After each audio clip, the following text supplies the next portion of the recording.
প্রশাসনের কালো হাত, প্রশাসনের কালো হাত।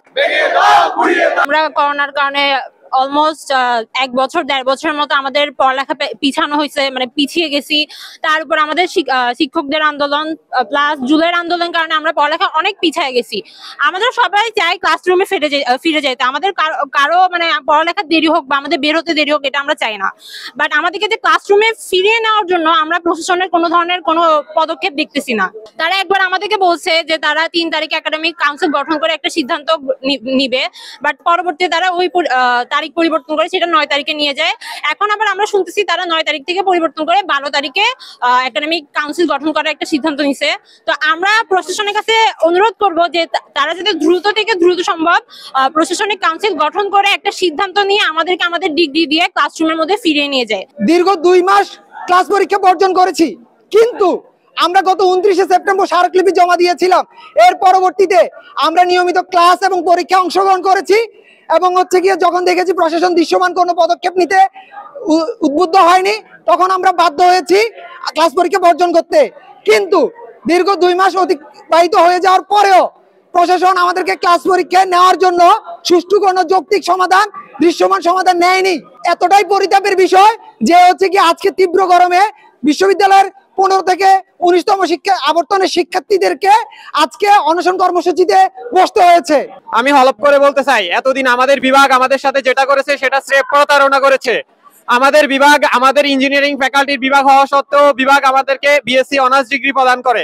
আমরা 2013 সালে আমাদের ভাইরা যখন আন্দোলন করেছিল তখন বিশ্ববিদ্যালয় প্রশাসন থেকে ডিগ্রি পরিবর্তনের কথা বলেও ডিগ্রি পরিবর্তন করা হয় নাই। 2013 সালের পরে 2024 সালে এসে আমাদেরকে আবার একই বৈষম্যের জন্য আমাদেরকে আন্দোলন করতে হচ্ছে। আমরা যখন ভর্তি হয়েছিলাম তখন বিশ্ববিদ্যালয় ওয়েবসাইটে এসিসি ডিপার্টমেন্ট ইঞ্জিনিয়ারিং ডিগ্রি প্রদান করে কিনা এটা নিয়ে কোনো তথ্য ছিল না। আমাদের আন্দোলনের প্রেক্ষিতে বিশ্ববিদ্যালয় প্রশাসন ACC department BSc honours degree প্রদান করে এটা ওয়েবসাইট আপডেট করেছে। আমরা বলতে চাই বিশ্ববিদ্যালয় প্রশাসন এবং আমাদের বিভাগ আমাদের সাথে প্রতারণা করেছে। আমরা এই প্রতারণার তীব্র নিন্দা জানাই। আজকে আমাদেরকে ভয়ভীতি দেখানো হয়, আমাদেরকে সাসপেন্ডের ভয়ভীতি দেখানো হয়। যদি আমরা ভয় দেখতাম, ভয় পাইতাম, তাহলে আমরা 6 জুলাই যখন বিশ্ববিদ্যালয় প্রশাসন আমাদের জন্য বিশ্ববিদ্যালয়ে পুলিশ নিয়ে এসেছিল তখনই আমরা ভয় পেয়ে যেতাম, তখনই আমরা পিছু হটে যেতাম। তাহলে আজকে আমাদেরকে কেন এই ভয়গুলো দেখানো হচ্ছে? আমাদেরকে বহিষ্কারের ভয় দেখানো হচ্ছে। আমরা বলতে চাই গণ অভ্যুত্থানের প্রশাসন আমাদের সাথে গণ প্রশাসন করবে, এটা আমরা মানিয়ে নেব না কখনো। আমাদের যে দাবিগুলো আছে, সেটা প্রথম দাবিটা হচ্ছে আমাদের পর্যাপ্ত ক্লাসরুমের ব্যবস্থা নেই। আমাদের প্রায় 8টা ব্যাচ চলতেছে এখন, কিন্তু আমাদের ক্লাসরুম মাত্র 2টা। আমাদের এই পর্যাপ্ত ক্লাসরুম না থাকায় আমরা প্রতিদিন প্রত্যেকটা ব্যাচ নিয়ে ক্লাসরুমের সংকটে ভুগতেছি। সেকেন্ড দাবিটা হচ্ছে আমাদের পর্যাপ্ত ল্যাব সুবিধা নেই। আমাদের ডিপার্টমেন্টে 2টা ল্যাবের ব্যবস্থা আছে, কিন্তু ওইখানে যে পর্যাপ্ত জায়গা সেটা নেই। তৃতীয় হচ্ছে আমাদের ল্যাব টেকনিশিয়ান নাই। আমাদের ল্যাব টেকনিশিয়ান না থাকলে আমরা ল্যাবে কিভাবে কাজ করব সেটা আমরা বুঝতেছি না।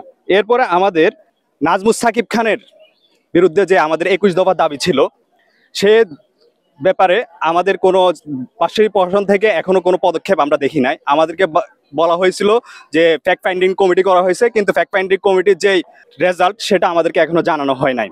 তো আমরা এখন গত 8 মাস হয়ে গেছে, কোনো ধরনের আমরা রেজাল্ট পাই নাই।